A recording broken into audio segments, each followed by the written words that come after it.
What's up, brother? Just another day in paradise. I got no work this week, which is literally all you can ask for. So I've literally just been chilling, went to the gym, played some video games, and here we are. Wow, hate playing video games. I was playing Call of Duty. We'll grow up. All right. Grow up, man. So what I- week are we heading into? Week Just had 17.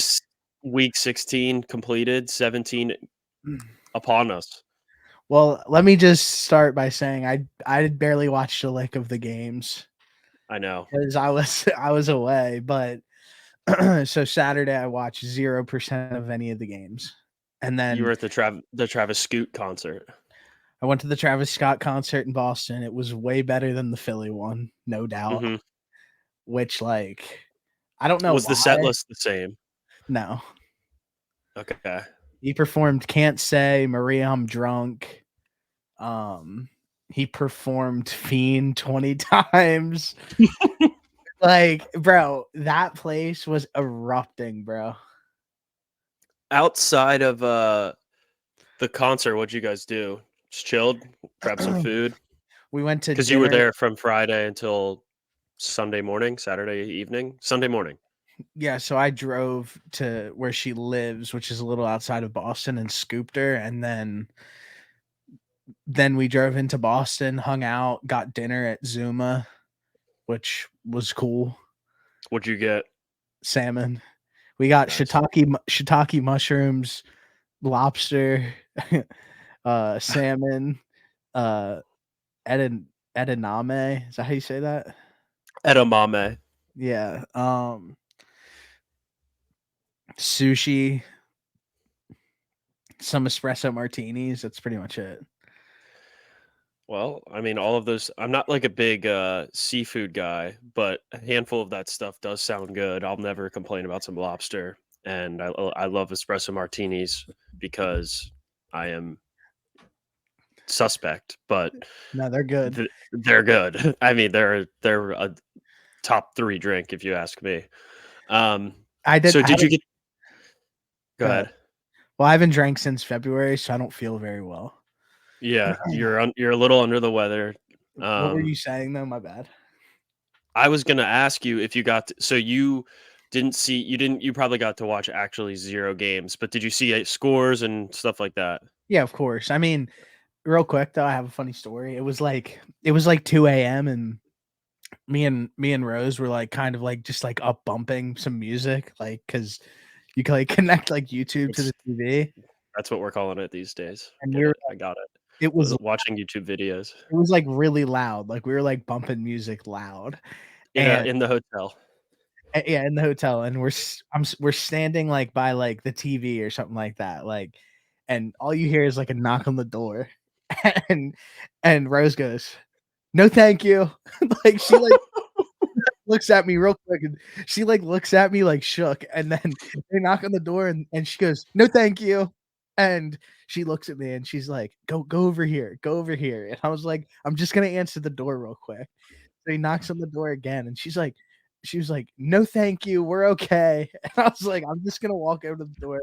Walk over, the guy's like, "Dude, you gotta keep it down, like, we're gonna kick you out." I was I just thought it was hilarious that like somebody knocked on the door and her first instinct was just like, "No thanks, like we're all No, right." thank you. Like thinking it was like house cleaning. Yeah, it was so That's all funny. time.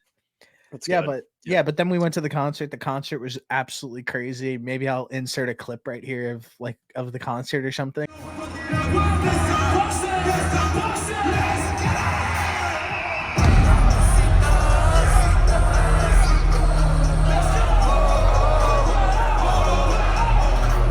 Like he just I mean, he absolutely shut it down. Tom Brady was there. The place was just like, I don't know, dude. Like it was just one, it was handled way better than it was in Philly. Nobody was waiting outside. Everybody was inside. When we showed up, there was no line. Yeah, that's what I was gonna ask about. So for those of you, I don't know if we even mentioned it, but I don't think so. so in Philly when we went, The ticket said 8 p.m. So Steve and I thought, oh, okay. Like normally at concerts, they open the doors like an hour before.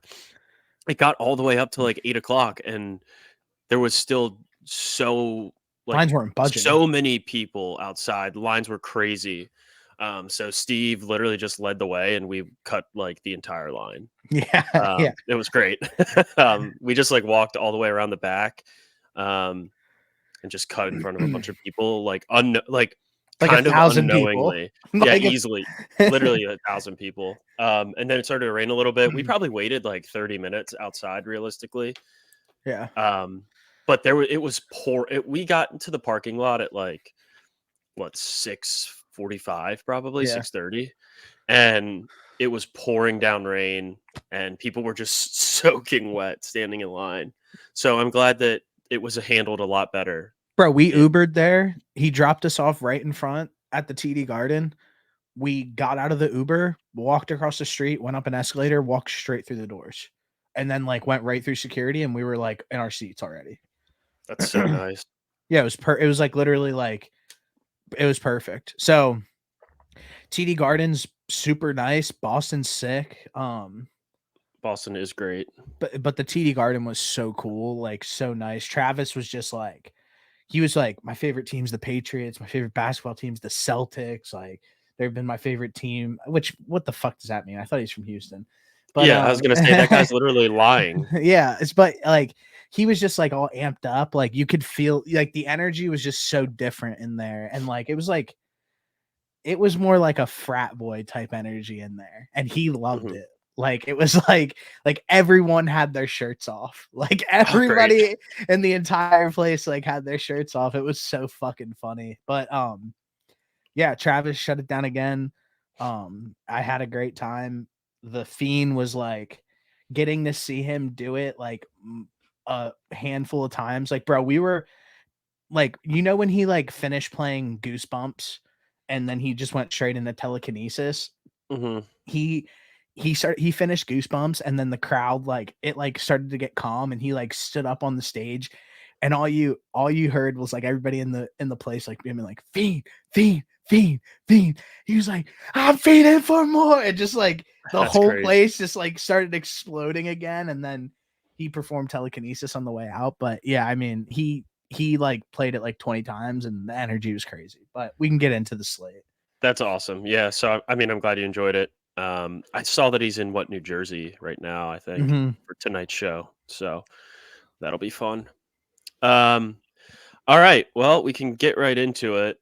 The only thing that I really had for housekeeping was just the fact that, like, I don't think I might have won, like, 2 bets since Thursday. Yeah. Um, I so, didn't bet yeah, on I didn't I'm bet on down anything, so I'm down extremely bad. I'm sorry to hear Um, that. but alright, we can start with the Thursday night game. Honestly, Should we Rams recap your headphones? I Like, just you got know new that yeah, headphones but for you know you Christmas. wanted me to ask that. No, no, I did not. Like, Not you at all. literally got on here and you're trying to flex them so hard. Okay. But Well, go ahead, my bad. you have literally a way nicer setup than me, so I gotta step my game up. Alright, I'm just kidding. Go ahead, the Thursday night game. Thursday night game, Rams Saints. I'm not gonna lie, this was a game that I ended up like kind of falling asleep for. But I don't of course now remember. when I'm trying to like click the game and it's just not working. But yeah, the Rams are actually legit, and like I think we've said this before, but I think it might have just been myself.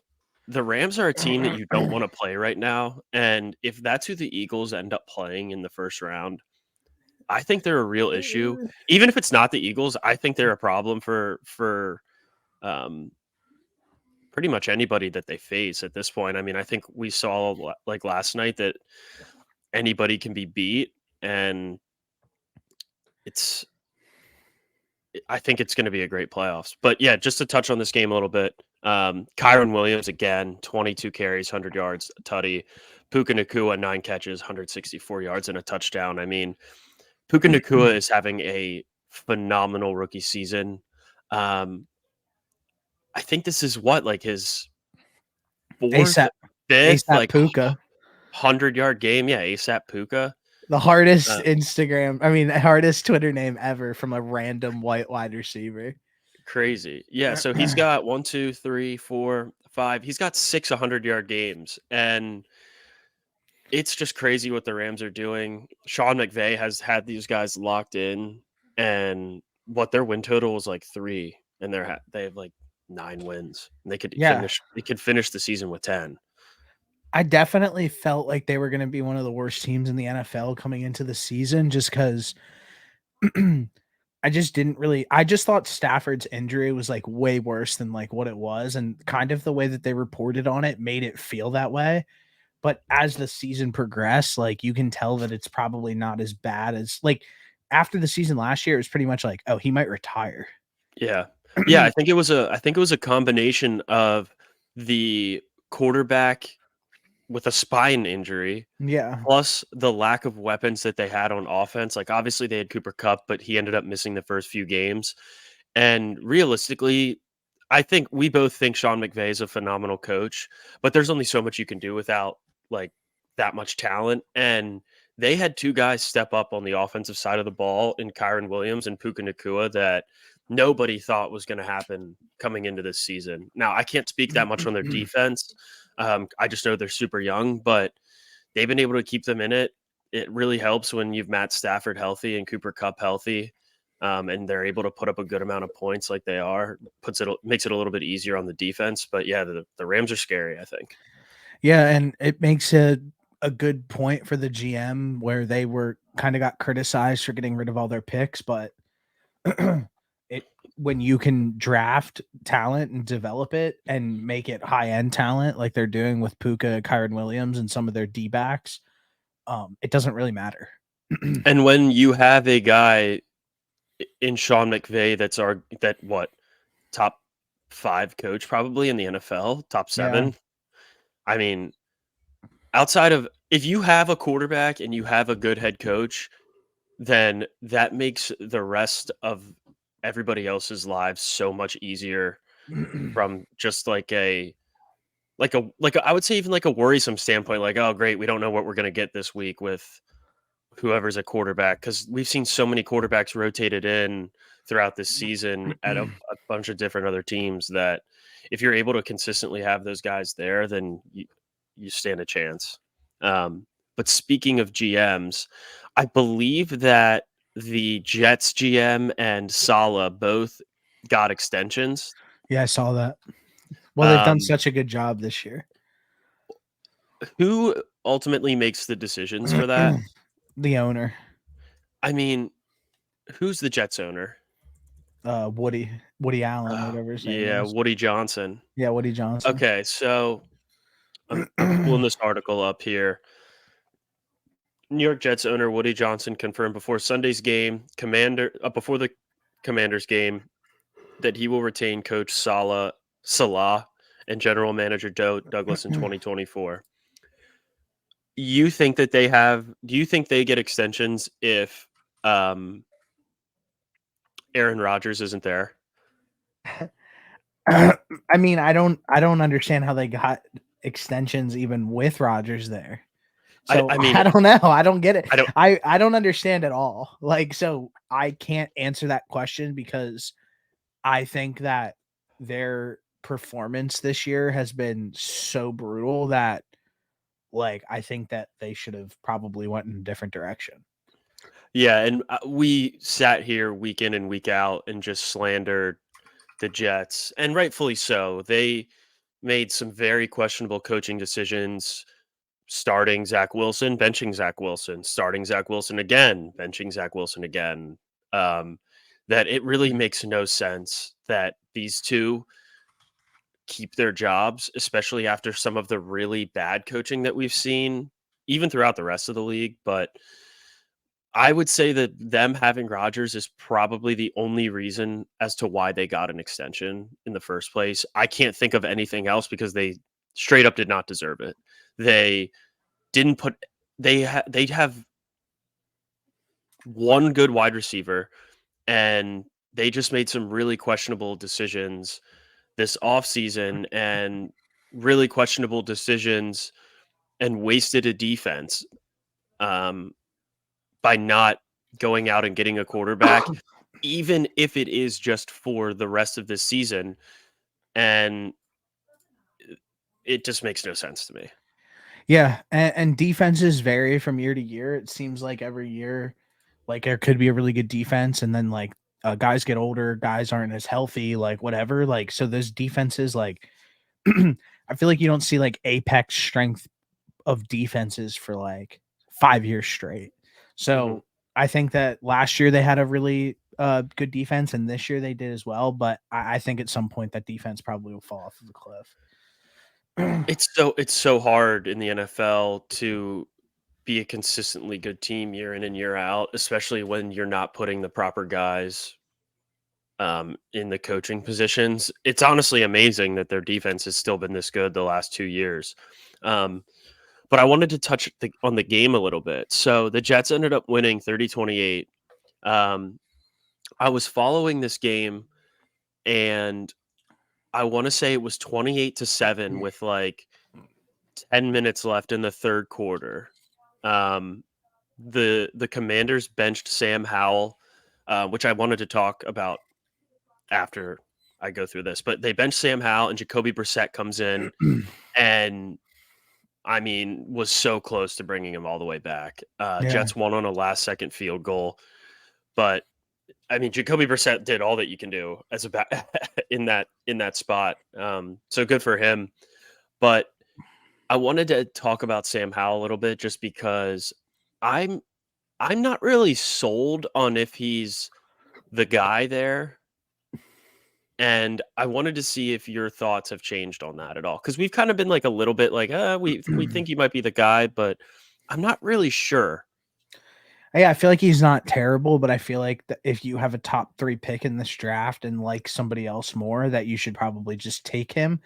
My main concern probably would be with that is unless if you like really attack the offensive line heavily and like potentially like free agency or later in the draft, that could be a big issue for whatever quarterback slides into that role. Like you might just have like another situation with Sam Howell where he's been getting sacked so many times throughout the course of a season, and you kind of start to see a decline in his play as the amount of hits that he takes goes on, because honestly, playing quarterback is more of like a confidence position, and if you don't have confidence in the people that are protecting you, I could honestly see that kind of playing a little bit of like a mental role in like a game to game basis, and I think that that's kind of what we're seeing out of Sam Howell.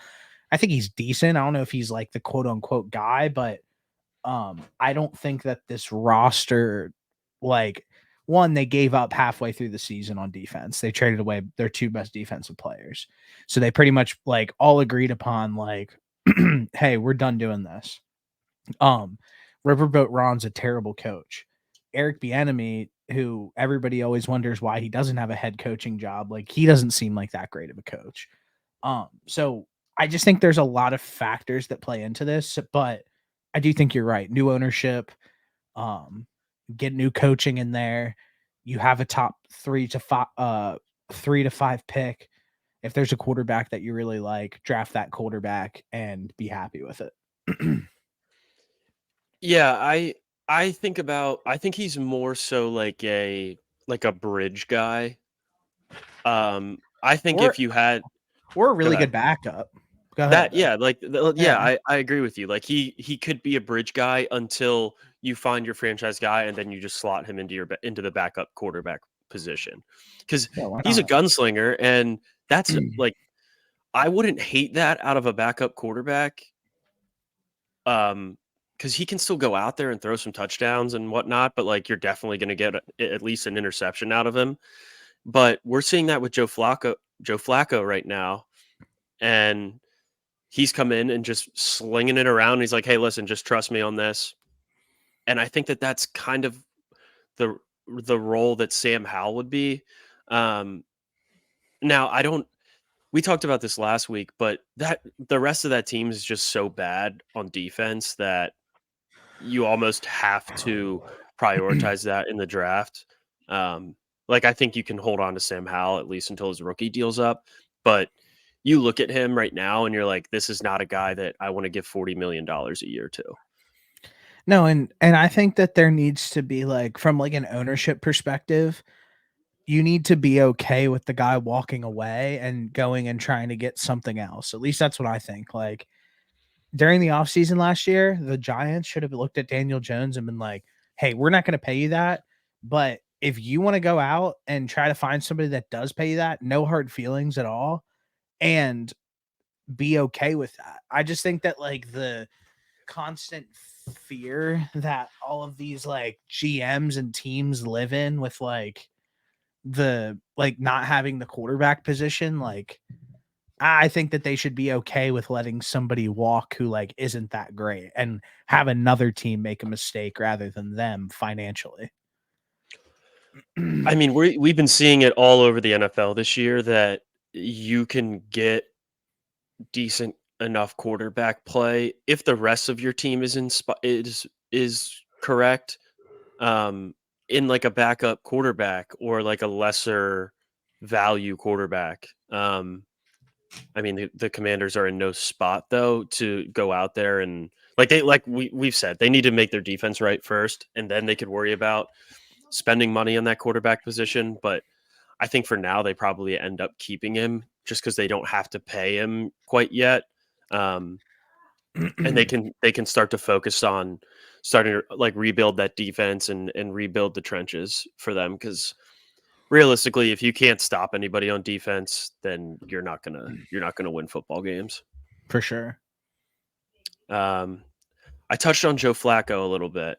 Yeah. I wanted to talk about that. I mean, this guy has been putting up some absurd numbers since he's taken over the starting quarterback position. The Browns are 10-5, and if you would have told me that the Browns have had 4 starting quarterbacks this year and they're 10-5, I would have called you a doggone liar. Yeah. No, I agree with you because it's like, Um, how do you even predict that? it's Like crazy. like, you can't predict that. They've had Deshaun Watson, Dorian Thompson Robinson, Yeah. PJ Walker, and Joe Flacco, Yeah. 38-year-old Joe Flacco. And this guy just keeps going out week in and week out. And I mean, he threw 42 times against the Texans, 27 for 42, 368, 3 tutties, and 2 picks. Now, the 2 picks are whatever. And you can live with that when your defense is that good and you're going against the Texans team that doesn't have CJ Stroud, but crazy. Did anybody in your fantasy league get Amari Coopered? I had Amari Cooper on my team on the bench, Oof. Did you but lose? no, but my receivers were um all my receivers that I played put up over 20, so like I can't be too upset and I won. I'm in the hold on. I'm in the consolation bracket, so it doesn't really matter. I mean, I had Oh, you're T one of Higgins those in. guys, eh? Yeah, but I'm still playing until I'm still playing it out because I've pride. Listen, I hate to throw a wrench into the conversation currently, but I'd like to officially announce that I'll be making my first final appearance in the fantasy football playoffs since 2019. How's it feel? I mean, I knew all along that I'd be here. I've been saying it since like literally 3 months ago that I was gonna win the chip, but honestly, the job's not done, so I'm not fully happy yet. But I feel like I said, I can go to sleep every single night knowing that I put my guys out there in the best position to win a championship, and I'm one game away from doing that, but so it feels pretty good. Well, that's great. I'm glad you're in the finals and I'm out of all 3 of my playoffs. So, um, but yeah, I the last like 3 weeks that when the fantasy season hasn't mattered whatsoever, my team's just been going off. That's how Like that works. I put up 153 this week, and I didn't even have Amari Cooper in. I had Gus Edwards on my on the bench. Yeah. Like, Yeah, I put up 173 during my bye week. I put up 171 this week. I mean, I had between Christian McCaffrey, Amon-Ra St. Brown, and Justin Jefferson, like those guys absolutely snapped this week. mhm. Yeah. Yeah, they all obviously went off. It seems like Christian McCaffrey puts up what, like 25 a game at the bare minimum. At a breeze. It feels good. It's so ridiculous. But yeah, the receivers that I had ahead of Amari Cooper were Chris Olave, Brandon Ayuk, and T. Higgins, and they put up 23.3, 17.3, and 25. So You like I can can't yeah, you can live with that. yeah, I can't be mad. Um but yeah, Amari Sorry. Cooper, 11 catches, 265 and 2 touchdowns. That's Seems like crazy. I mean, that's got to go down as one of the best, not necessarily like fantasy, but also wide receiver days that you could probably have. Like I'm thinking back to there was a game when Randy Moss had what, like 3 catches for 195 yards and 3 touchdowns, like something crazy like that. Jerry Rice had a handful of games where he's putting up 3, 4, and 5 touchdowns, Tyler and Lockett dropped to 50 2 years ago. He had like 11 catches for like 256 and 3 touchdowns. Like he went nuclear.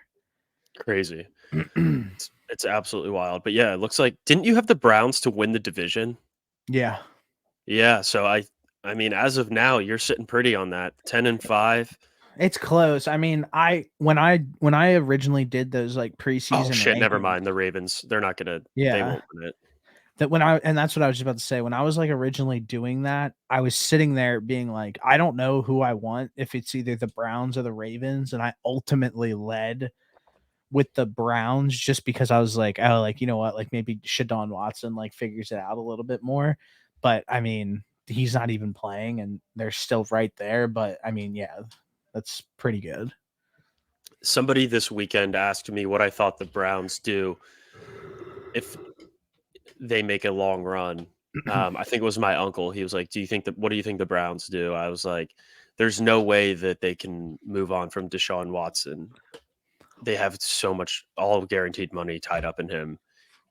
Like, I think the only way that they would consider it is if Joe Flacco wins a Super Bowl." No, I think Joe He's Flacco could have 5 touchdowns in the Super Bowl and it wouldn't matter.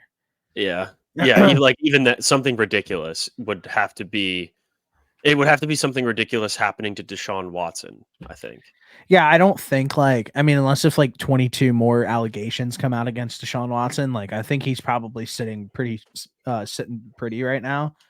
That's his team. It's going to be for the at least for the next like 3 years. Like Yeah, that's such a tough spot for him too, because you're just sitting there and you're like, wow, our backup quarterback is just going out there and absolutely dominating. And there's nothing I can do about it. But like obviously you want to win games, but there's got to be a part of him that's like kind of salty. But I then again, think you got no. $245 million hitting your bank account. What do you I wouldn't give a shit. Yeah, that never hurts. Sticking to the AFC North, the Steelers. This felt like a Steelers. This felt like a game that the Steelers would somehow end up pulling off, and I think we said that. they're they're right there. They have it. They don't have a great chance, I don't think, to make it. I could be wrong. Let me look. So I think what they need to happen is the Bills to lose a game, the Jags to lose a game, Texans and Colts to lose a game. Two of those need to happen. And then the Ravens need to beat the Dolphins, and then they rest their starters against the Steelers, and the Dolphins lose to the Ravens, so then the starters play against the Bills. So, I mean, if you're the Steelers, all you have to do just win, just keep winning. That's probably your best bet. But Mason Rudolph, I don't understand what some of these teams are doing in practice. Like, does Mitch Trubisky just look like God in practice? Because after seeing Mason Rudolph, there's actually no reason that Mitch Trubisky should have played I any of think it's those games. pedigree. Mason Rudolph's been in the league just as long as Mitch Trubisky. Yeah, but Or you're Mitch just saying Trubisky like was that? first round pick. I know it Yeah, I sounds mean, dumb. I like, trust me, I'm with you. I think it's stupid as hell. But, like, I just think at a point, like, it's like pedigree, where it's like, "All right, well, this dude was a first rounder, so, like, we gotta play him." Like, but if you're a backup, then I don't understand why it would necessarily matter. Steelers, we were talking about Mason Rudolph. Yeah, I don't understand how Mason Rudolph didn't start any of these games sooner. Um, I don't think they're gonna go. I don't think they're gonna move on from Kenny Pickett just yet. I think they let him have a little bit of next year and kind of figure it out from there. But that quarterback room's in shambles, and if Mason, realistically, Mason Rudolph might be their best option moving forward. that's crazy to say, But but I don't know. I don't know. I don't yeah. I don't know if I like any of these quarterbacks. Okay, I was But about to say, I don't remember any of these games, and it's because they were on Saturday, and I didn't watch them. So, I was like, I don't even slightly remember even one play from this Pittsburgh game, and I was like, and I thought it was on Thursday, and I was no. like, "Why can't I remember it?" But Saturday makes sense. Okay, I'm good now. Yeah, I mean, Mason Rudolph went out there 17-27, 290, 2 tutties, and they finally got George Pickens the rock. He took, like, the first play to the crib, 4 catches, 195, and 2 touchdowns. I hate him, by the way. George Pickens? Hate him, like, a lot. Why? Why? Listen, like, I'm sure, like, George Pickens is probably, like, if I met him in person, I would never say any of this to him because he's probably, like, a super cool dude. But and I said this before, but, like, from an opposing team perspective, I don't understand how you just don't send out, like, a white linebacker and just be like, "Dude, just step on his foot and, like, make him punch you in the face and get him kicked out." 'Cause He's on the he's just such a hothead that, like, it's, like, hard to even, like, I know that he went out and balled and backed it up this past week, so good for him, I'm happy he did it, but even, like, his quote where he was like, "Why didn't you block for, Jaylen Warren?" And him being like, "Well, I don't wanna get hurt," and then Jaylen Warren being like, "I would've blocked for him," and then there was, like, a clip of Jaylen Warren this week, like, absolutely, like, laying the wood on somebody on a block, he rocked that guy. so it's just like that team dynamic is just so interesting where it's like it just seems like those guys all hate each other, honestly. Yeah, I do agree. That was a pretty selfish thing for Pickens to say. Um, because I knew that Jalen Warren, if he were to comment, would 100% be like, "Well, yeah, I'm gonna block for you. Like, you're my teammate, and That's the I point. want to, I want to score, and I want to win, and like, if that's what it takes, I'll do whatever." But we also know that wide receivers are just prima donnas, and it's like the least surprising thing. Yeah. So, yeah, the Steelers have a shot, though. They need a couple things to fall their way. Um, but it's certainly not an easy road, I don't think. Okay. And the Bengals are I think the Bengals actually might be out. Um, Thank God. I don't I mean, there's just like not a lot of teams that like I don't really care to see the Bengals or the Steelers in the playoffs. No. Like I don't think either both of those teams are going to be first round exits regardless. Mhm. So, I mean, it is what it is. It's not a great spot if you're either one of those teams. Um all right, how about I mean, okay. This game actually was infuriating to me. The Bills Chargers. Um, Bills ended up winning 24-22, and the new coach bump is so real. It makes absolutely no sense because the Chargers are absolute dog shit, and the Bills are playing their best football. And for the Bills to only win by two is it's just crazy. Yeah, I started Tyler Bass in fantasy because I was like, I saw they were playing the Chargers, and I was like, "Oh, they might put up 50 on the Chargers." And then he scored, like, 4 fantasy points, and I was like, "What the hell? Like, what happened?" But, yeah, I think it is, one thing that I think is really weird, like, I don't know if Stefan Diggs is, like, extremely hurt or he doesn't play, like, or they don't like him or something, or they're getting, like, ready to move on from him, like, I saw that he played, like, 30% of the snaps, um, over the last few weeks, when I was watching the Bills, it would be like key third down moments and he wouldn't even like be out on the field. And I was like, where's Diggs at right now? So I don't know what's going on with Diggs and the Bills. And if he's severely hurt, I wonder how hurt he actually is. And in my opinion, I think if he is that hurt, that's going to be like a very big problem leading down the stretch of the season. And if they make the playoffs, which it's looking like they're going to, it could lead to them like not really advancing. I feel like it's not a headline that's being talked about that much from like literally anybody.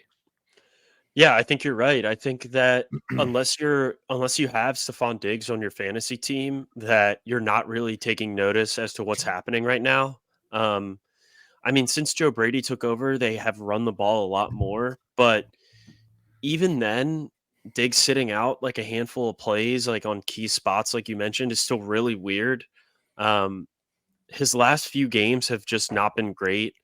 I mean, he had a good game against the Eagles, but I mean, really, this year he's kind of been disappointing since like the end of October. You know what that means, Uh, right? what? We're talking about it, so he's gonna absolutely ball Oh this yeah, weekend. yeah. I mean, Go, keep going. My I was bad. gonna say I don't even know who the Bills play, but he's 100% gonna go out there and probably have like 7 catches for like 115 yards and like 2 touchdowns. Yeah, But yeah, he's never been really fails. disappointing. Like there was people that had him in fantasy that I was talking to that were like, I can't even start this guy because he's just been so under um what's the word I'm looking for? Bro, he was projected like Underperforming. he was projected 13 points this week. I was like, Yeah, "What?" Like, I looked at his line, I was like, 13 points. Like, I haven't seen that like on Diggs in forever. but that might have been the lowest projection he's ever gotten as a receiver, Yeah, it's pretty like since nuts. he came into the NFL. I mean, there's zero. He's still an elite receiver, and I don't No know if doubt. it's just the fact that they're just running the ball more, but them taking him out on some of these key plays doesn't feel right. No, But our my mortal enemy in Gabe Davis ended up having a good game. finally. Can't stand that guy. Yeah. He had what like where are my notes at here? He had like 100 yards, like 5 catches, 100 yards, and a touchdown.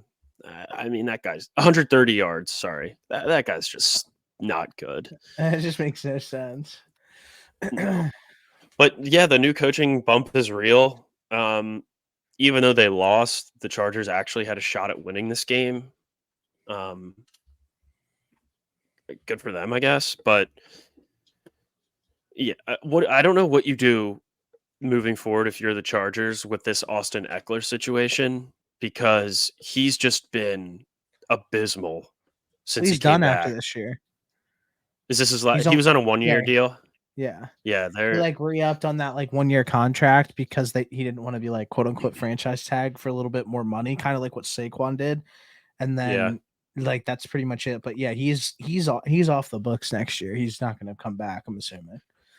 Yeah, I can't imagine a situation where they bring him back because he's gonna have to look in the mirror. I mean, he's not gonna get any type of money that he thinks he deserves, and he's had a good NFL career pretty much up until this year, and I don't know what happened if he's just still hurt, but the wheels have completely fell off. Mhm. Um, so that's a tough spot if you're him. Um, what else do we got here? A game that actually surprised me was this Buccaneers game. I think the Jags are in trouble. I mean, they might not even make the playoffs at this point. I They I think that they're gonna make the play I think they're pretty much a lock to make the playoffs. really? Yeah, They could potentially because the not make it. Texans lost. Um, I think it is going to come down to the wire, but they lose again.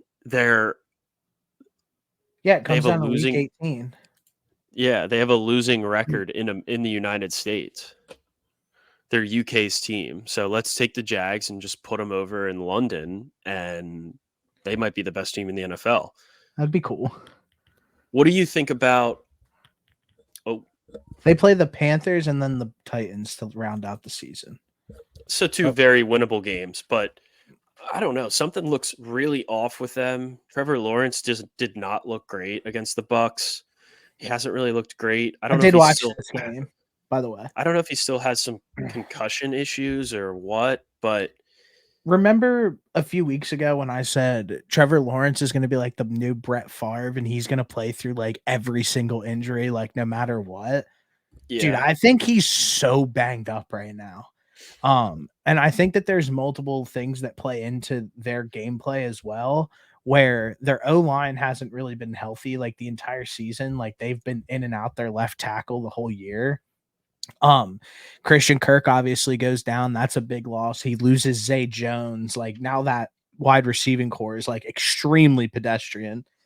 Um, and yeah, I just think that that's kind of the answer that we have right there, where it's like everybody's playing super banged up. They're losing guys every single week. And when other teams at this point in the season are focusing on getting healthier, it seems like every single week the Jacksonville Jaguars lose like another key player that would like help them get to that next step. Yeah, I see here he's had 3 like pretty severe, like significant injuries. A knee injury week 6 against the Colts, a high ankle Yeah. sprain week 13 against the Bengals that we saw, and then a concussion week 15 against the Ravens. So like you're spot on. He's definitely still banged up. And I think he has to go out there and play. I feel like they're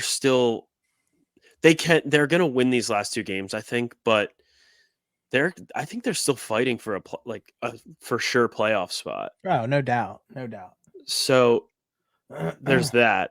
On the other side of the football, Baker Mayfield has been playing out of his goddamn mind Yeah.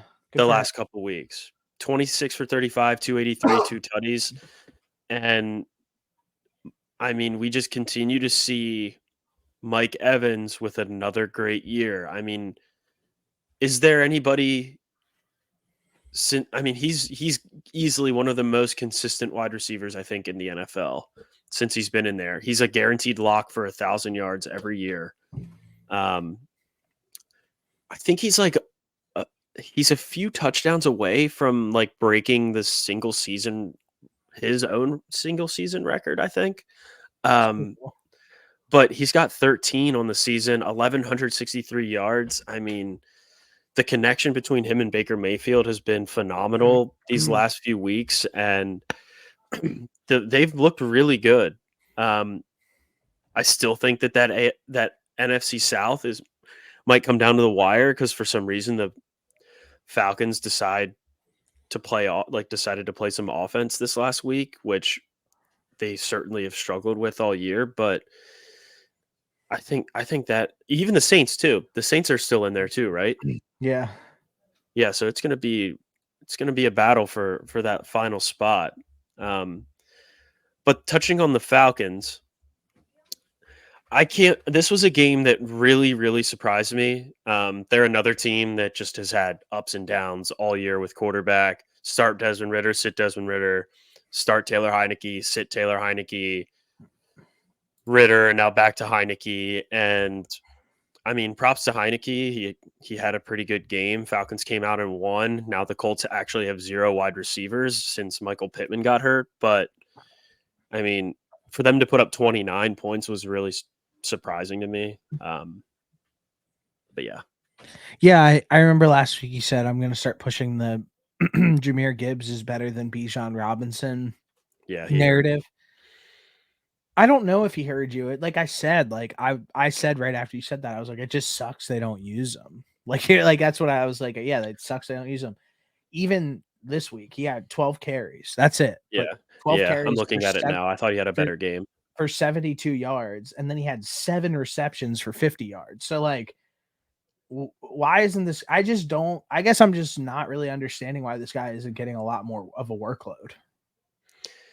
Yeah, I think it's because you look here at these guys that they have in the backfield. I mean, Bijan Robinson is clearly the best option they have, and I understand like not wanting to give him the ball 35 times a game and not running him into the ground like they did with Barry Sanders, but not the Falcons, but you get my point. But Yeah. there's like, what are you gaining from giving Cordero Patterson the ball 7 times for 26 yards? I don't know. Like, not really anything. Like, Cordero Patterson isn't doing anything that Bijan Robinson can't do You make a besides great return point. kickoffs. Yeah, you make a And even really then, great Bijan point. might be as good as that. But Yeah. I will give Cordell Patterson his flowers. He's been a great return man. But he's not better than Bijan Robinson at anything. And you also Um, took Bijan in the top of the yeah, draft. you took him. What, 5 through 8, somewhere in there? Yeah. Yeah, it makes no sense. You gotta use him. I get giving Tyler Algier the rock because you want to kind of split up the touches a little bit and kind of give defenses a different look. But if I'm the Falcons, I look directly at how the Lions are using Jahmyr Gibbs and say, this is what we're going to do. We're going to do the exact same thing with Bijan Robinson, and hopefully something good happens. And if not, then you're screwed because you took him in the first round with like the 8th pick. But at least you know what you got, right? Yeah. You can at least, if he is better in minimal touches, then so be it. Like, you can give other guys the ball, but I feel like they don't even do that great of a job spreading the ball out to anybody else. Like, Kyle Pitts had 3 catches, Drake London had 3 catches, like Jonnu Smith had 4. I mean, they have decent players all across the field, and it feels like as long as they can find somebody at quarterback that can distribute the ball, they should be a much better team. Like, there's no reason they should be 7-8. Yeah, I agree. So And they've lost that's some stupid games. some really stupid games. I mean, I'm looking through there. Like, they lost to the Commanders. That's bad. They lost to the Titans. They lost to the Cardinals.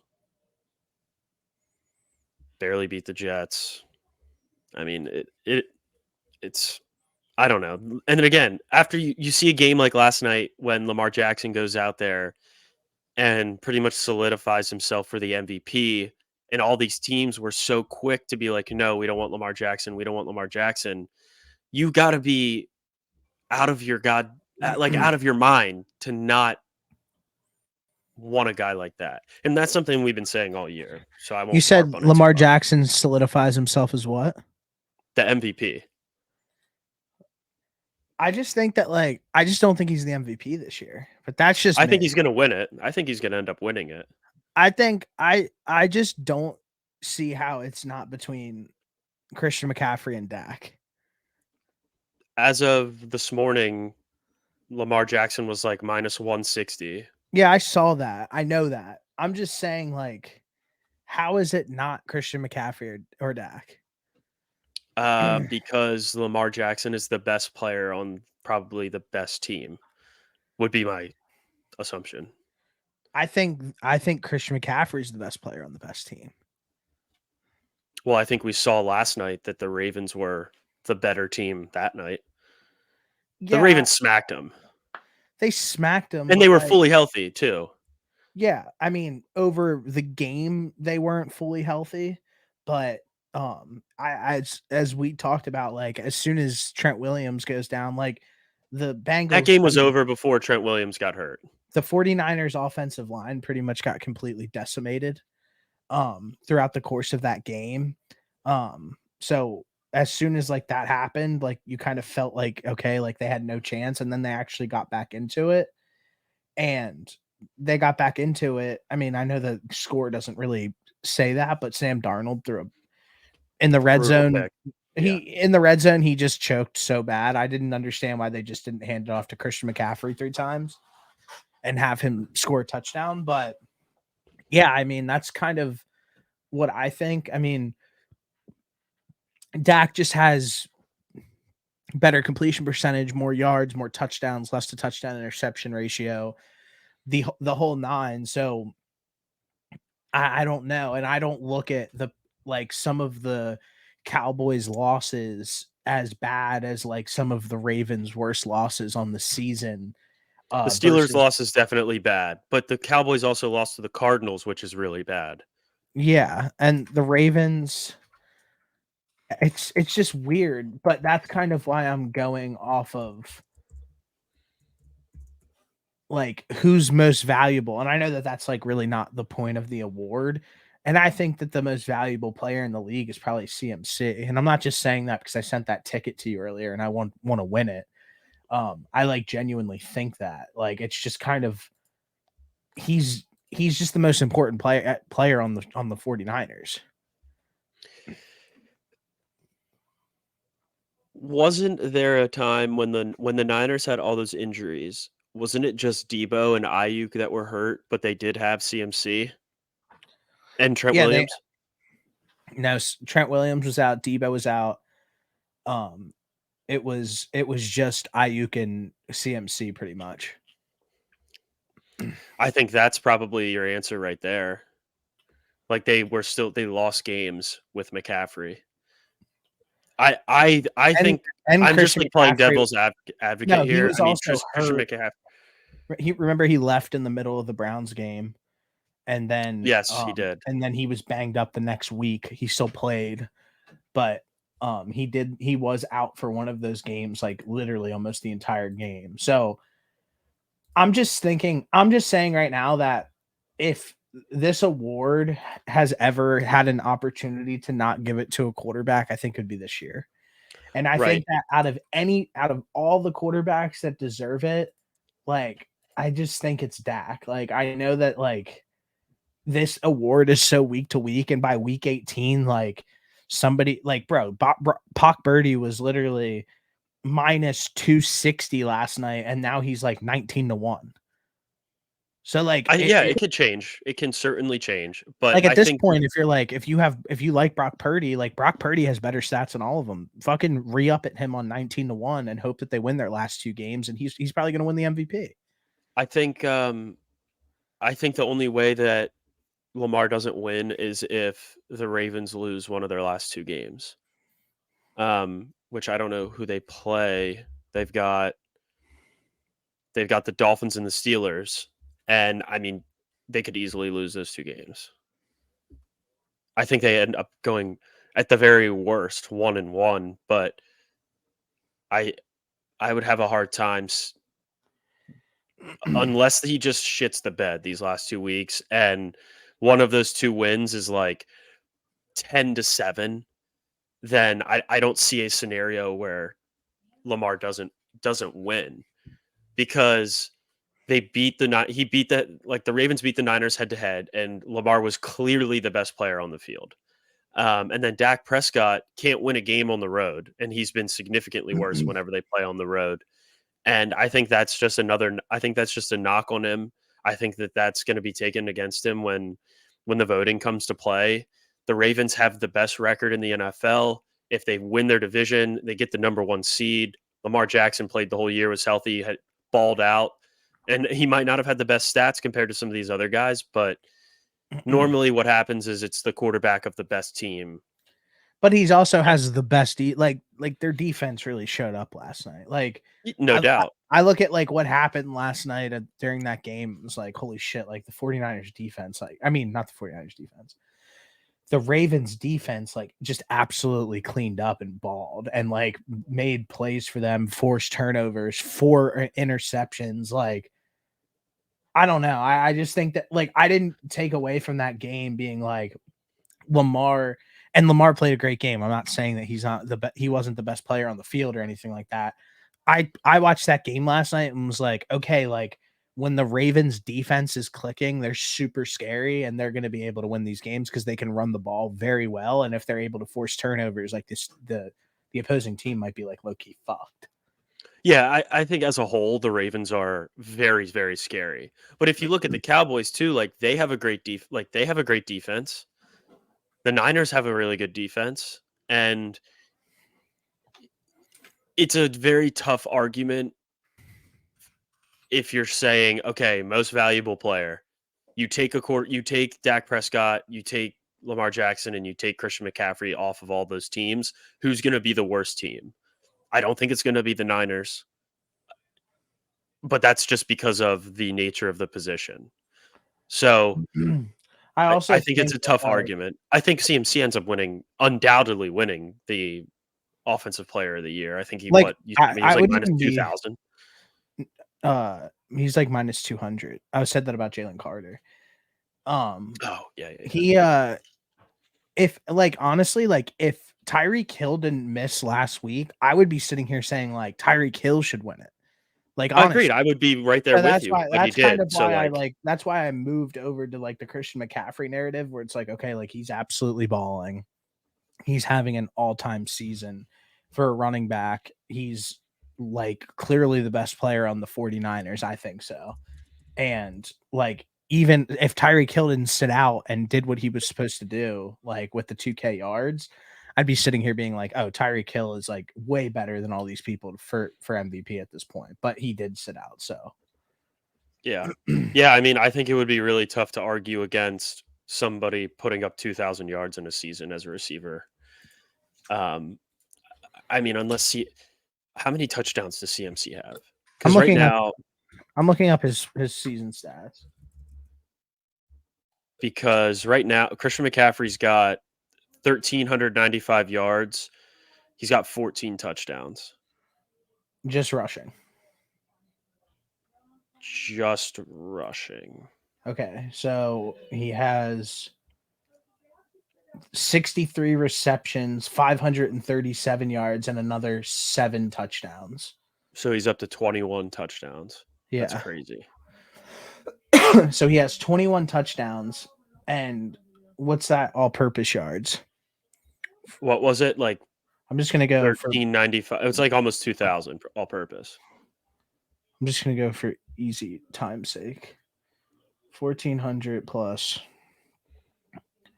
He's at almost 2,000 yards all Yeah. purpose. Yeah, So I mean, that's so certainly absurd. so I'm sitting here thinking like, okay, he's got 2 more games left.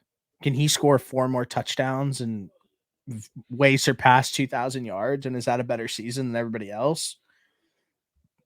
Probably, I yeah. think so.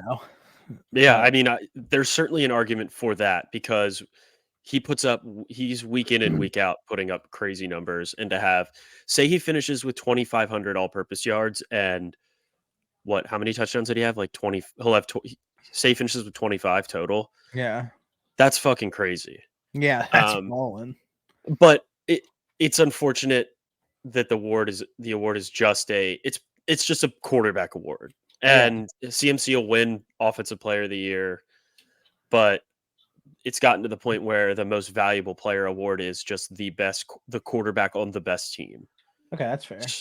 And Hey, and MVP I don't conversation, I knew that we were gonna get into it, but that's fine. It's just so volatile, like, this MVP talk and, like, how much the odds shift on a week-to-week basis that, like, right now, me personally, I think probably the safest bet to win MVP right now in my head is Christian McCaffrey. Because if it's that volatile with the quarterback position, where if Lamar throws up a stinker in one of these weeks or he sits out week 18 because they clinch the division or whatever, and yeah. like Christian McCaffrey still plays all 18 games and like snaps, like I just like from at least the ticket that I have Christian McCaffrey at plus 2,900 or whatever, like I feel pretty good about it. Yeah, and I think that that's perfectly fair to feel good about. But what about the Niners sitting out their players? I don't think Because they they can pretty much anymore. could be the ones they already have the division, I don't think that they. and I think that I genuinely believe that I guess Kyle. they have to win both. Yeah, they have to win. And Shanahan, bro, like there was a couple times this season the Niners were up like 30 points, and Christian McCaffrey was getting screen passes and running the rock, and I was like, take him out because if he gets hurt, I'm going to be fucking Yeah, pissed. So yeah. he doesn't seem like that kind of guy to do that. I honestly think that deep down that they're trying to get him this MVP this year. I really do. Yeah, that's fair too, based off of also what Brock Purdy said when they asked him about his MVP about him being the MVP, and he was like, "I think it's CMC." So Yeah. they're trying, but also if you're Brock Purdy and you're the MVP favorite, like you're not going to say, "Oh, I'm the MVP." You're going to humbly place it upon somebody else who's also just as good. I guess I did think that kind of speaked measures though a little bit like of what the team thought. Like the team is probably sitting there being like, let's get Christian one. Yeah. Yeah, because once I don't even know when the last time I'll look it a up. player that wasn't a quarterback won an MVP. I'll look it up right now. Dude, I feel like absolute shit. What's wrong? You just exhausted? I just think I have COVID-19. Would this be the first time that you've gotten it? Yeah. Yeah, I had it Um before, but I the didn't feel last that bad. the last time a non-quarterback one was 2012. So Who won? Adrian Peterson. Oh yeah, that makes sense. So What were his numbers? What were his numbers? I was about to do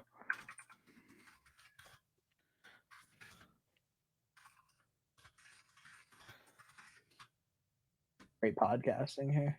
Yeah, Um key clicks. and oh, you can hear that. Yeah. In 2012, he had 2,097 rushing yards and 12 touchdowns. So Christian McCaffrey already has more touchdowns than him. Obviously, he has 500 more rushing yards than him.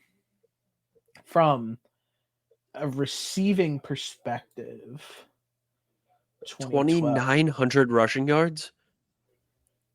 in no 2,000 rushing yards, Oh. 2,097. I was gonna Yeah, say, what the fuck? You put up yeah. 2,900 rushing yards in a season in But 15 games? on this scale, he has 40 receptions for 200 yards and 1 touchdown. So this year McCaffrey has 63 receptions and 537 yards and 7 touchdowns. So he's probably going to double his receiving numbers. There's a damn good chance that he could finish with 2K rushing yards. I mean, truly, if there was ever a year to have a running back win it, it's probably in a year where there's 20 backup quarterbacks playing. Yeah. Fair. So we'll see. We'll see how it plays out. I do kind of agree with you with the fact that it seems like the Niners kind of want to push him to get that record. I mean, clearly we saw them trying to get him a touchdown for like 12 straight games, um, keeping him in when they were up big in the one. So And even I think there is some validity to that. real quick too. It's a running back and quarterback award. I think over the last like decade, obviously, the quarterbacks have been cleaning it up, but bro, before that, it was like Adrian Peterson, then it was quarterbacks, and it was Sean Alexander, LaDainian Tomlinson, Marshall Falk, Terrell But Davis, those were Barry that was when Sanders. that was before they started throwing the football 45, 50 times a game, correct? Well, regardless, I'm looking at this list right here, right now, from 1980 or 19. I'm still scrolling down very long since they've been keeping track of it to last year, and it's only been or running backs and quarterbacks. That's it. So like it's not like in 1948 a fullback won it, but still That's right. other than other than that, like it's pretty much been a quarterback and running back award. So for it to swing back, like if I mean I know that a lot of the voters are like historians in the game, it could swing back to being a running back just for this season. Just hey, just something to think about. It is. Well, let's see how these last 2 weeks play out, and for the sake of your MVP bet, I just want that ticket to hit. That ticket's a I good hope it ticket. plays I hope it plays in your favor. Um, there's 2 more games that there's a couple more games, but we're running a little long. Um, Cowboys, Dolphins, Dolphins 20. I guess we did cut out like a couple minutes. Dolphins 22, Cowboys 20. Dolphins win this game on a last second field goal. Their kicker had 5 field goals in the I game. watched that, yeah. Dak loses another one on the road against a team over 500. I mean, it's a tough spot. And it opened the door right back up for the Eagles to take over the 2 seed. Yeah. Yeah, you're right. I mean, this was a weird. I watched this game too. I got to Andrews as this game was going on. If I'm the Dolphins, like if I'm in the AFC, I want the Dolphins to win all these games possible. Like, I know Waddle just went down. They're just so injured. Like Mostert went down this past week. Yeah. Um, it just seems like I kind of said it. They are still pulling these games out, but each week it seems that like the Dolphins are getting less healthy, and maybe they can get fully healthy by the time the playoffs come around. But yeah, tough loss for Dallas, but yeah, you got to get one of these games done on the road, and It maybe they won't. it does feel like though that the Dolphins just keep churning guys out there in the running back room and at receiver, and they just like kind of keep filling the role. Like Yeah, they've got Jeff Wilson Jr. back there and Devon Achan still. When I was watching Jeff Wilson Jr. run, he looks like a fucking tank back there. He yeah, looks like a linebacker, and I never realized that. Like when he played for the Niners, I never even took that. I was like, oh, never really noticed. But I don't know if it's just those jerseys, which great Dolphins, great throwback jersey, throwback helmet. Um, but I don't know. That dude looks huge, and if they do have an injury, I would say it's probably best that they have it in that backfield where they have 3 guys that can kinda step in. yeah. Um, you gotta get but at the end of the day, you gotta get Waddle healthy. I don't know what the deal is with their offensive line, but I think everyone played.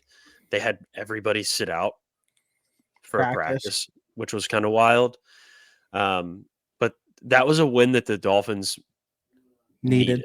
Yeah, Yeah. I mean, I think both teams really needed this just to prove like, hey, we can win a game against a good team. And it wasn't the greatest game, like 5 field goals, but I'm glad it was the Dolphins. Opened the door right back up for the Eagles. Sort of segue into that game. Eagles ended up beating the Giants, what, 32-25. 33-25. I mean, that game was rough. The Eagles just had so many like self-inflicted injury, like stupid, not self-inflicted necessarily. The kickoff was one of the worst plays I've ever seen in my life, but That was insane. That was terrible. genuinely insane. That was butt fumble-esque. Yeah. Um, running into your own guy, fumbling it, losing the ball on like the 8-yard line. I mean, that's embarrassing football. But the interception that Hurts threw, I wouldn't say that's his fault. Dallas fell over, and they still can't they still give up the big play on defense, which is infuriating. Yeah. Yeah, So, bro, I hate the Eagle. Like honestly, it's to the point where I don't even like watching the Eagles play anymore. Like I don't know what happened to their brand of football where it was like fun to watch. Like I'm even starting to get to the point where like I get annoyed about like the tush push. Like where I'm watching DeAndre Swift run hard as fuck and they're on the one and they're like doing the tush push. I'm like, just give the guy the rock 3 times and let him walk one in. Like he ended up yeah, scoring, but I'm just like I'm like a little annoyed with how the Eagles play. They're so predictable. They're boring at this point. They the randomly offense decided to start using AJ Brown again this week. I don't know what's going on. they're they just look like too mechanical on offense. Like it doesn't look fluid at all at times. And that's like the most frustrating part of it because last year it felt like they could do whatever they wanted on offense. And I get it. Teams get better, teams get worse, but the Eagles have the same guys as last year across, besides the wide receiver 3, like I said last week, I believe. But I mean, I think Jalen looked better. That throw that he had on like 3rd and 20 was an absolute dime. I don't. There's probably 2 other quarterbacks that are going to make that throw in the NFL. Um, and I mean, I'll take a win, but there was a lot of turmoil, like kind of after the game, and what I saw on Twitter. Like at one point, it looked like Hassan Reddick and Sirianni were kind of bitching at each other, and Devontae Smith got into it with them, and then AJ Brown decided not to talk to the media after the game. He said, "If my mama told me that if I didn't have nothing to say, like don't say anything at all," something along those lines. I don't know. I don't know what's going on. It just doesn't really. There's something going on in that locker room that they need to get it figured out and get it figured out fast. Um, Otherwise, it might be ugly. Who is it? Like, I can't tell who I it don't is. know. I have no idea who it is. I like Yeah. my initial. I just want to blame it on Brian Johnson because he can't call a football game. But I I don't know. Like I don't know. I don't think it's Sirianni, but I don't know. It's It's frustrating. weird. It's really weird to watch. I don't like I said, I used to really enjoy watching the Eagles. I don't enjoy watching them literally at all anymore. It's rough to watch. Like, even the way they utilize Jalen Hurts like pisses me off because it's just like I don't know. I don't know how to explain it. I just hate it. I still think Jalen's knee is like pretty jacked up because you watch him on some of these plays and he looks a lot slower than he did last year. And he's still able to like kind of get around the corner. And I think he did look a little better running the football on Monday, but I mean, he was really lethal running the football last year and even in the year before. And I don't think he quite has that same burst.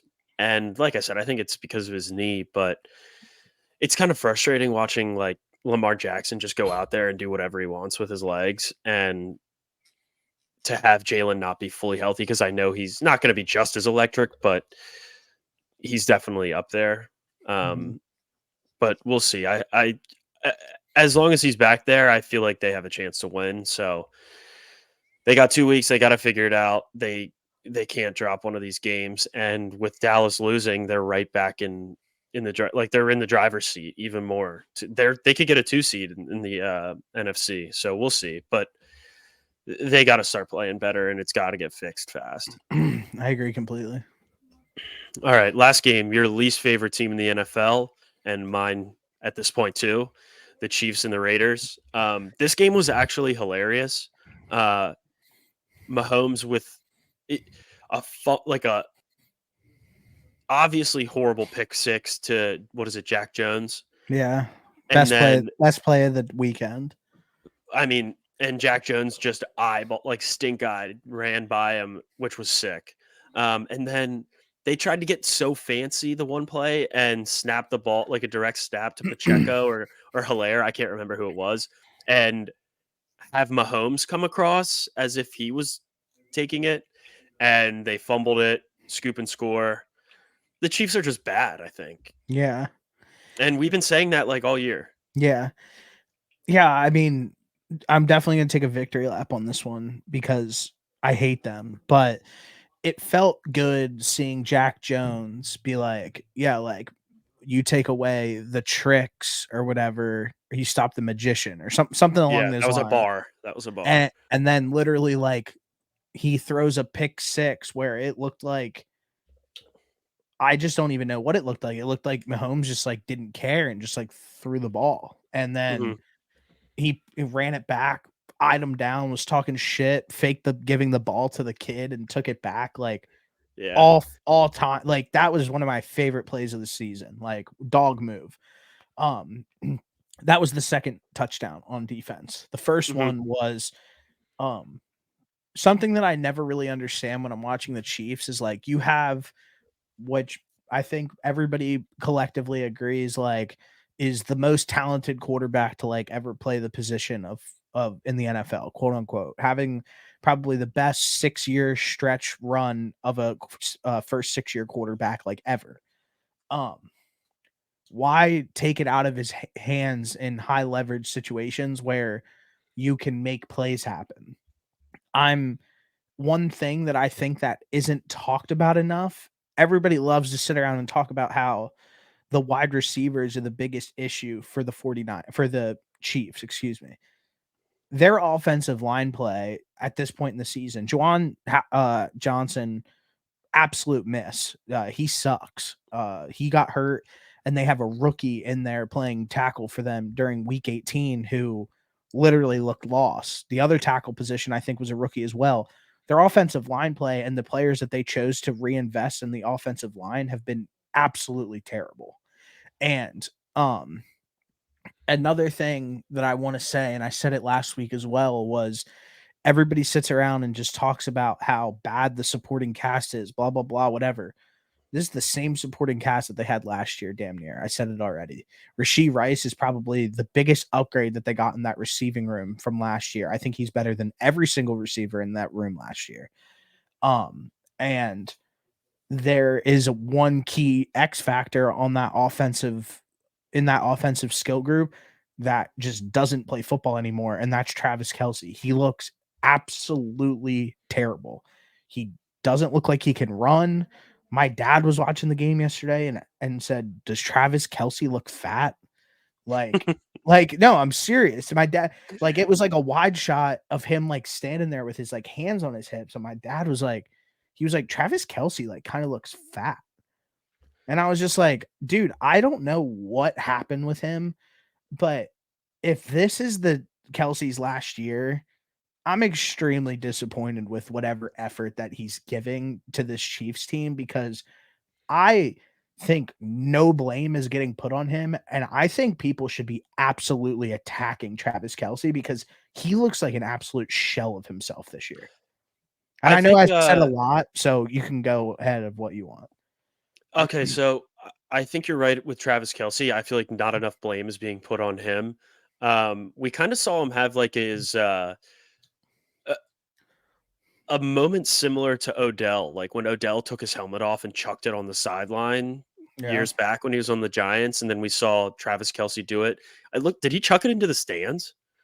No, he just like threw it on the ground and it like bounced up into their bench, but I know what you're talking about. Okay, well, either way, it was a very like dramatic, pure frustration moment, and like I get it, you're gonna have plays like you're gonna get frustrated when you're not executing, but I mean, the one thing that really stood out to me is just how good I think that Raiders defense did. Max Crosby was, I mean, wrecking havoc the entire afternoon. It felt like he was pretty much getting whatever he wanted, getting Mahomes out of the pocket, making him uncomfortable, making him get rid of the ball a lot faster than he wanted to. Um, and one thing that the Chiefs were able to kind of hang their hat on was I thought their defense has been pretty good this year. And Aiden O'Connell didn't even have to throw a pass for 3 quarters. Yeah. And the Raiders defense came out and shut down the Chiefs on offense. And that's maybe he threw a pass. Aiden O'Connell threw passes, but he didn't have a completion for 3 quarters, something like that. And for the Chiefs just not to even score is, I mean, an abomination. And I think, like I said, I think all the credit in the world goes to that Raiders defense. Um, they were just causing so many issues uh, f- for Patrick Mahomes and the rest of those guys, and I think it was really telling because you're going to see better defenses than that if you end up making the playoffs. And That's I listen, think I have to piss, but finish your point, but also go off on this point. These are 2 defenses that have shut down Patrick Mahomes this season, who have I Broncos think too. everybody agree yeah, I was just about to say that. The Broncos and the Raiders have made his life hell, and they're, like, average to below average defenses, and continue with your point and go off on that, I gotta piss. Yeah, you're going to see a lot better defenses than the Raiders when you get to the playoffs. And like Steve mentioned, this is an offense that got shut down by the Broncos, who are certainly an average defense. And when you get, I understand those. That's an in. These were both like in division games, but for you to come out and what only put up 2 touchdowns against the Raiders, and I don't even remember what the score was against the Broncos, but there's definitely something wrong over there with the Chiefs. They just aren't executing. Seems like there's a lot of frustration, and they're in a bad spot. I mean, they're not playing good football, and I I I think it's time that we have like the discussion because I'm still hearing a lot of analysts and other people like talking about how scary the Chiefs, like how they're not going to bet against Mahomes um, come the playoffs. But this Why? Chiefs Why team not? does not scare me at No, all. no. I I get Mahomes is phenomenal, but there's got to be like a certain point where you have to say, all right, this team is just simply not good enough. And I think this was the game that should have been that like line in the sand. Like the Chiefs aren't nearly good enough. Well, yeah. I mean, first off, the GM and that team feeling like they could get away with like kind of putting nothing around Patrick Mahomes and get away with it. Like, that's not the case. Like, it's clearly not the case. Like last year, you had an elite tight end, some things broke your way, you won a Super Bowl. But this year, like you look around and that team is just like, what the hell? Like you like actually pay MVS. Hmm. You actually traded a key draft pick for Kadarius Toney.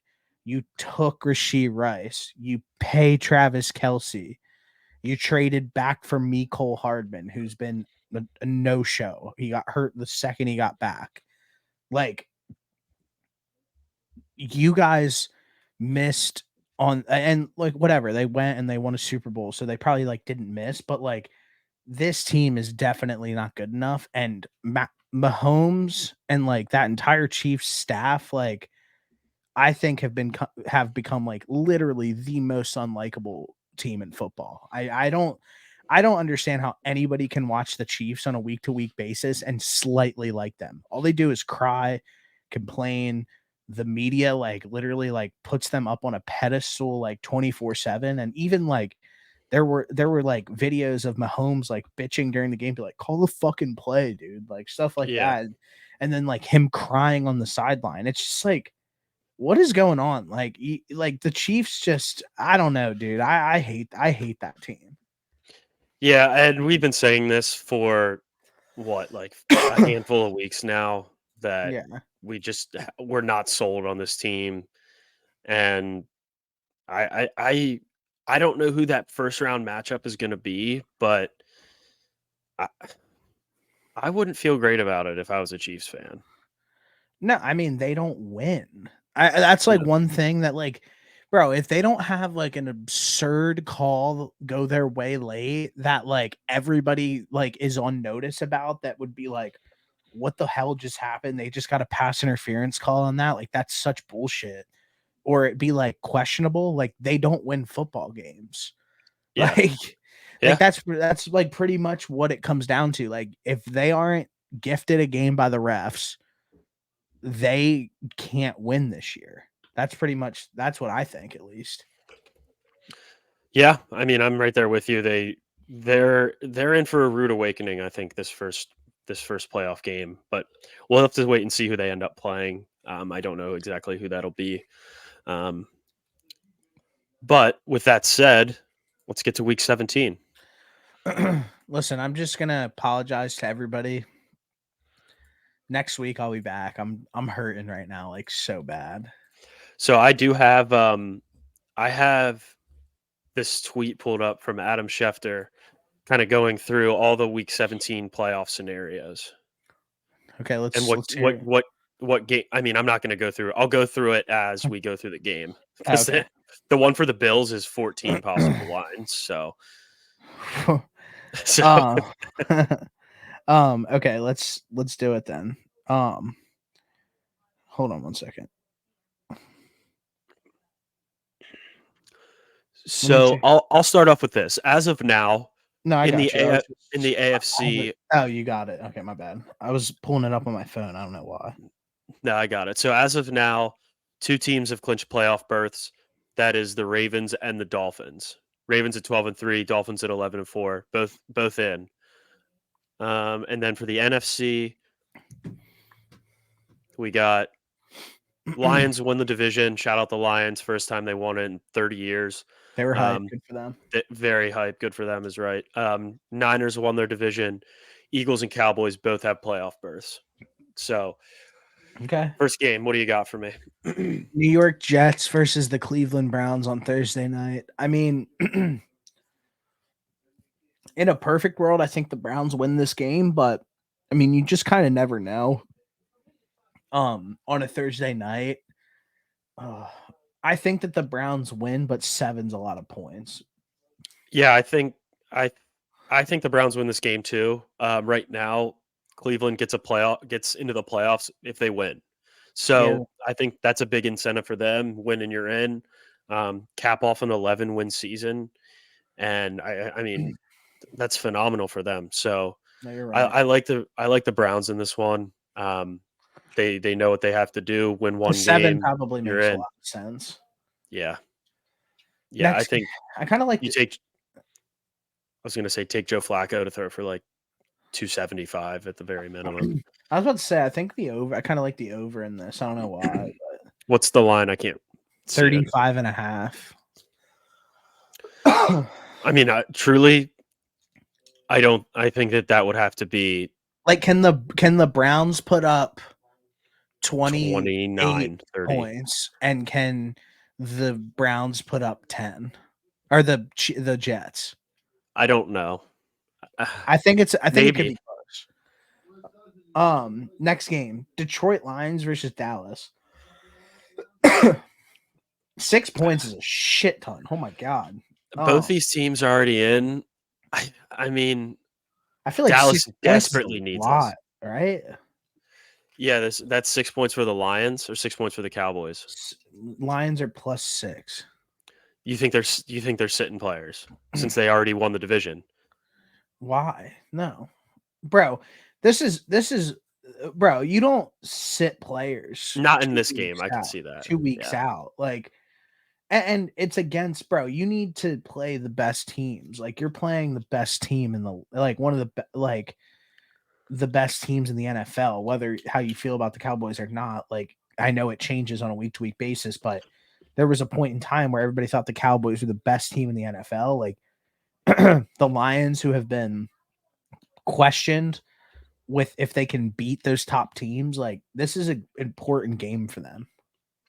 I actually think Dallas comes out here and wins this game by 6. Okay. What is it, 6.5? Just It's 6. it's in Dallas. They desperately need this win. I think the Cowboys have all the incentive in the world to actually come out here and try and smoke them. Okay. And the Lions defense, I don't think is that great. So I think they end up covering 6. I think Okay. they win by a touchdown. Next game, Dolphins versus the Ravens at Baltimore. Yeah, I'm probably going to be on Baltimore first half in this spot, but as the full game goes, I don't know. I think that, like, this line seems a little ratty because we just watched the Ravens, who were 6.5 point underdogs to the 49ers, shit stomp them. And then this week at home, they're only favored by 3.5 to a Dolphins team where, like, everybody's pretty much says that they, like, can't beat good teams. So the line seems a little weird to me. So I just like the Ravens first half. Yeah, this is another game where Baltimore wins the division if they win. Um, this is a tough spot because 3.5 does kind of feel like a somewhat of a trap. We just saw them dismantle the 49ers, Yeah. but the amount of injuries that the Dolphins have is certainly concerning. I would want to see if Waddle plays and maybe if Mostert's playing, but I think I don't know. I think this is another spot where you're the Ravens and you're like, all right, we win this game, we win the division because their other way of winning the division is if the Browns lose, and I don't really think that's going to happen. So I would take Baltimore here. They just seem more fine tuned at this point in the season, not really dealing with the injuries per se that the Dolphins are. So I like the Ravens here. Nice. What's the spread on this? I'm trying to pull it up here. Plus 3.5. Over unders 47. Yeah. I think I like the I think I might like that under. Okay. I think the Ravens defense is pretty legit, man. They're Yeah, they are. nasty. But they can also score 30 like at ease, it feels like. So we'll see. Yeah. Um, Next game. Patriots at Buffalo Bills plus 11.5. Over under sitting at 40.5. Um, I don't know. I mean, I don't like betting. I always say this all the time. Everybody always bets on the Bills and the Chiefs, and whenever I bet on the Bills and the Chiefs, they like absolutely lay an egg. So I don't really like care to bet on this game at all. Oh, I wanted to touch on one more thing about that Ravens game. If they win, they not only win the division, but they also get the number 1 seed. And that's an important game then for them. So I think that leads me to want to take the Ravens even more. But Yeah. yeah, this Buffalo Bills Patriots line, I just like can't. I've gotten burnt too many times on taking these large spreads. I think I'm like 1-3 or 1-4 when I try and take them for like the team that I think should win. In this case, it seems like this Bills team should win by 2 touchdowns, but Yeah. it also feels like the Pats are like kind of in every game, and they just came off like a pretty big win, I would say, against Denver. I mean, I think I like the Patriots here. Okay. I do too. I I think do what too. I mean, this is what's going to happen is they're going to go into Buffalo, and the Bills are just going to shit pump them since I'm taking the Yeah. Pats. But Yeah, probably. They're gonna win by like 30. Next game, Atlanta Falcons versus the Bears. This is Justin Fields' audition to play for the Falcons next season. The line's at +3. The Bears are favored at -3, and the over/under sits at 37.5. It's at Chicago. I do want to go back to that Miami Ravens game one more time. Okay. Miami wins the division if they win. Okay. So I would say that's a I mean, pretty that's a big. big game. That's a huge game. Yeah, it's a big game. Colossal Yeah. game. All right, sorry. Falcons Bears. Falcons, Bears. Bears are favored by 3. I don't know. I mean, it just depends. I think the Bears have a pretty decent run defense. So I don't think the Falcons are gonna be able to run the ball that much. I think that I like the Bears to win, but I don't like betting on these Falcons games.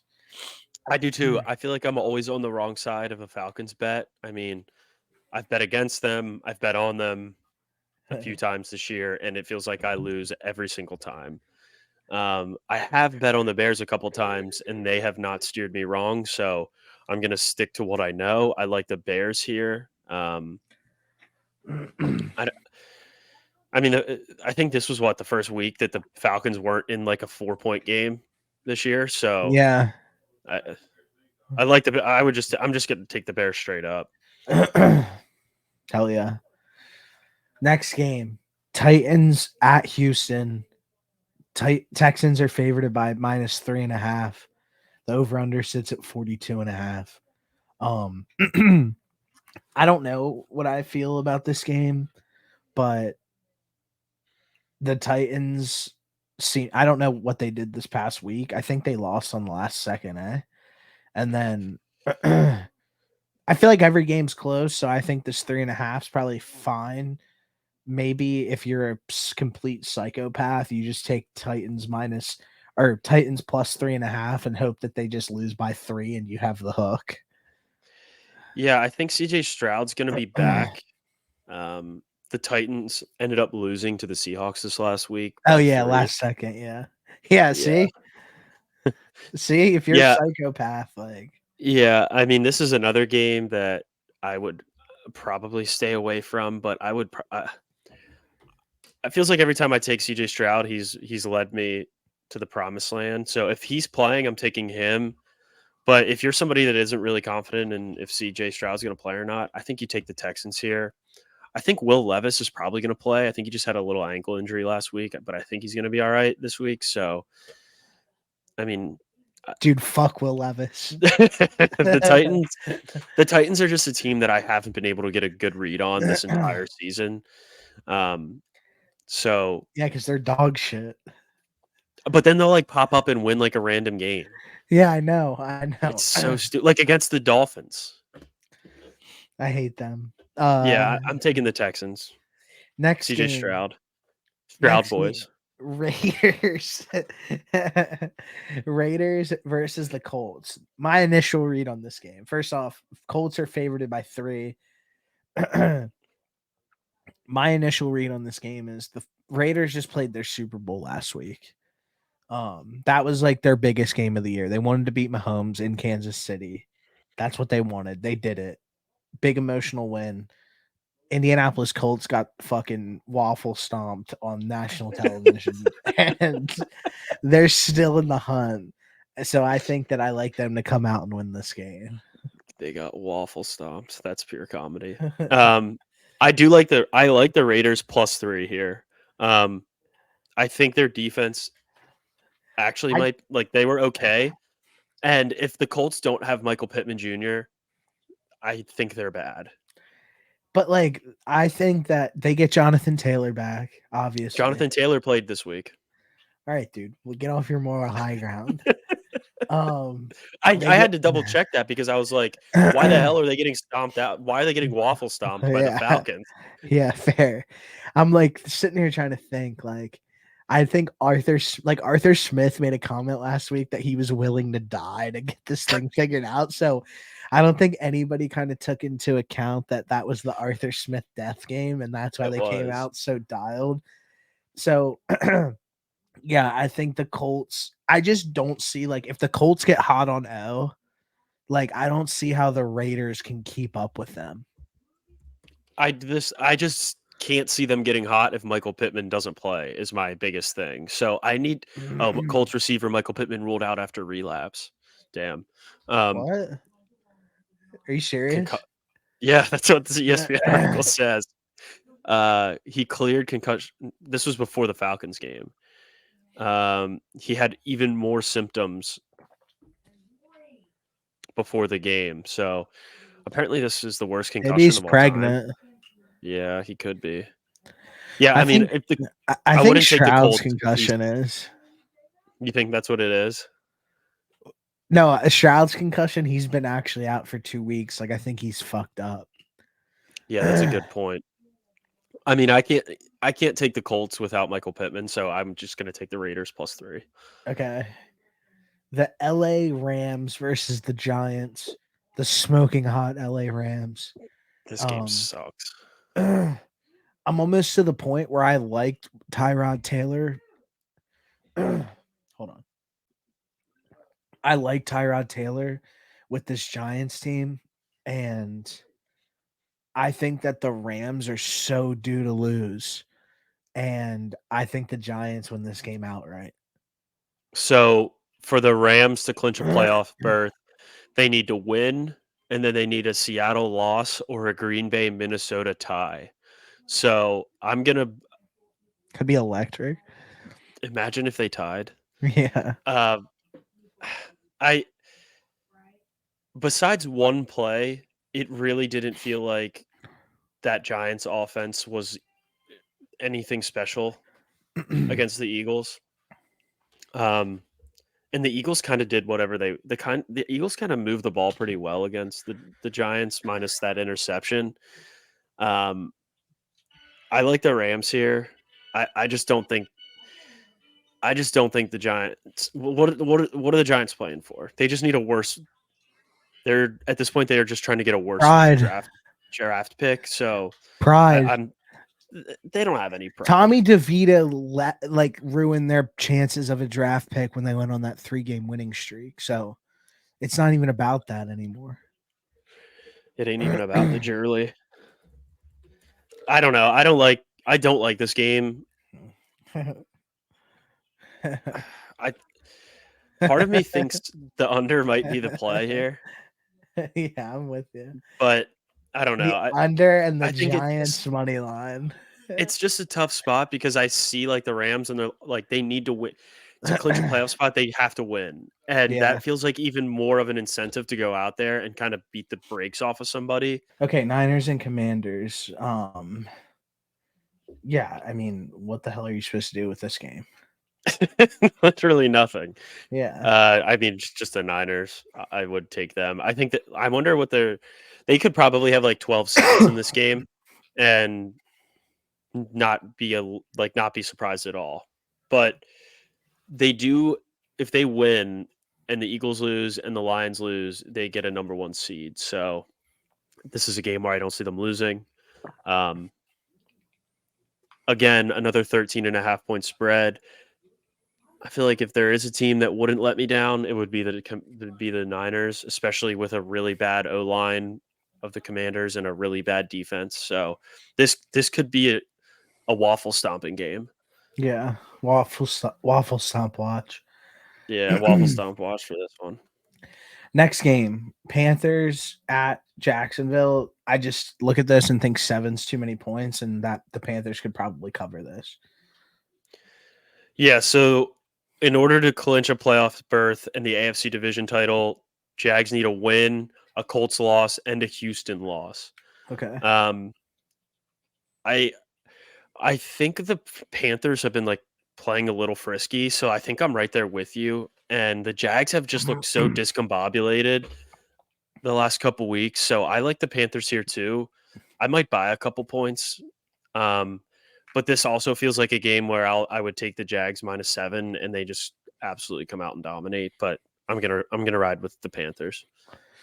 Next game, Panthers also need to win. They're playing for pride at this point, actually, because they don't have a pick. So who knows? Hmm.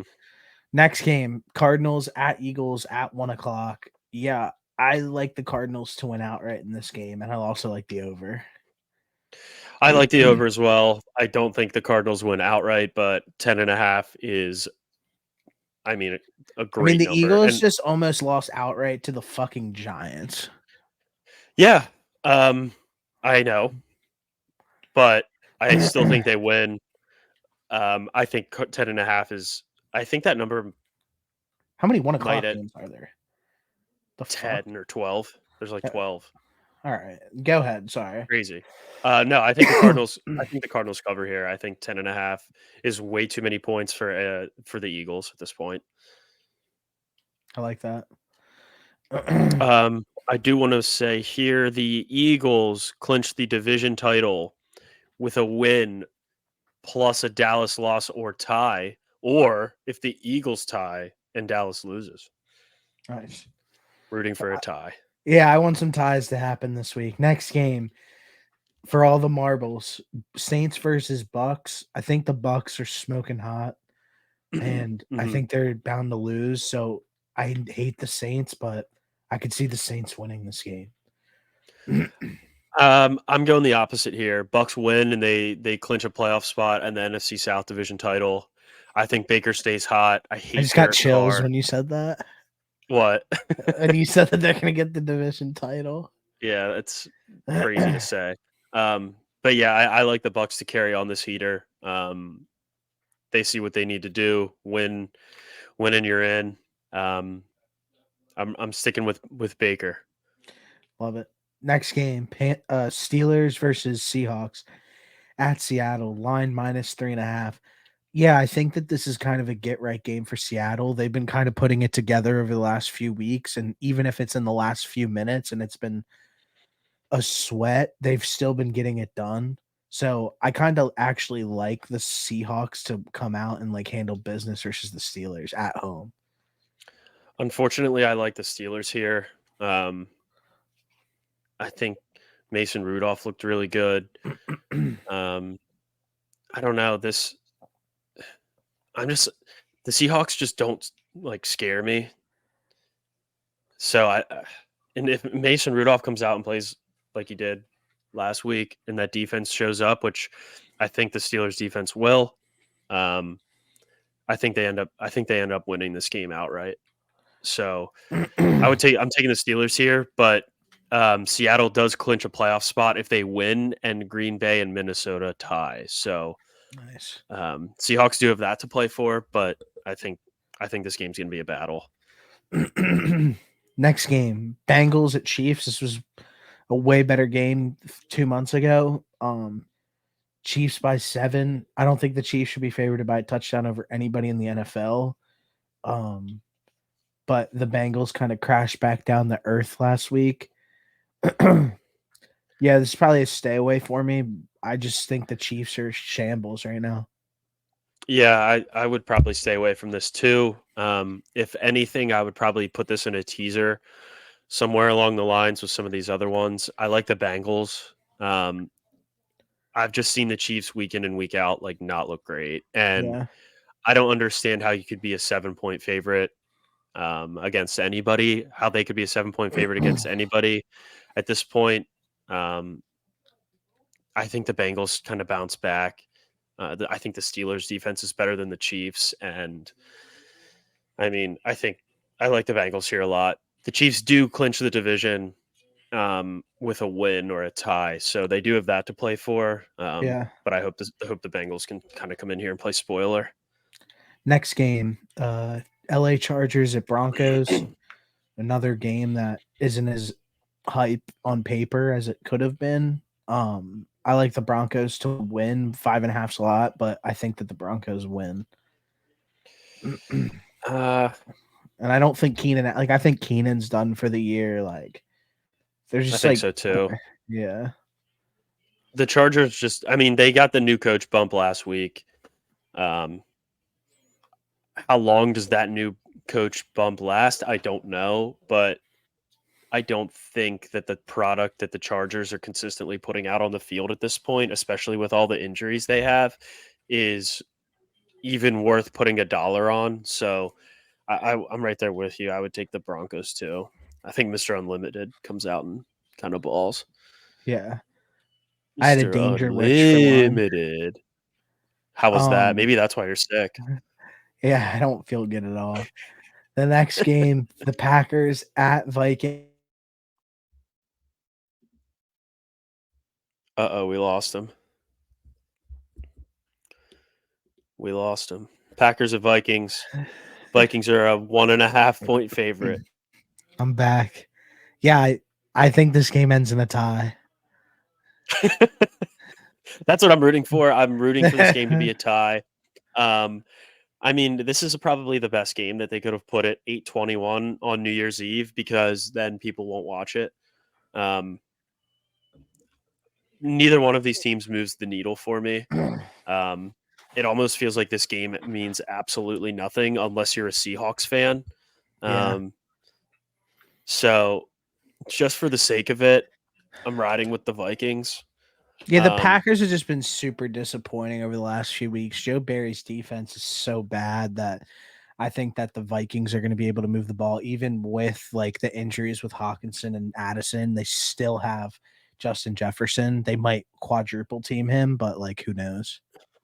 yeah, everything actually points to the Packers in this game, I think, because Yeah. all the injuries that the Vikings have. But I just hate the Packers, and they've been kind of disappointing these last few weeks.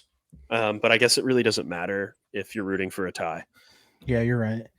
So Well, that's that's that's the full games. Merry Christmas, obviously. Happy New Happy New Year. Year. I'm completely torched and hopefully I'll be back next week full strength, but yeah, I'm hurting. All right, brother. Well, get some Sorry for the rest. delays today. Throw some Pedialyte in your system, Yeah. Well, I and just I just drank a 2 liter of Mountain Dew Code Red, so I should be feeling better soon here. as actually, what you should do is you should probably go get like a 6 pack of Monster, but like the one with the twist off lid. Of course. Drink a couple of those too, and you might be right. I'm about to go get some. You're gonna All shit right, your dude. brains out. I have to All piss right, again so bad, so I'll see you later. all right, go birds. Yeah.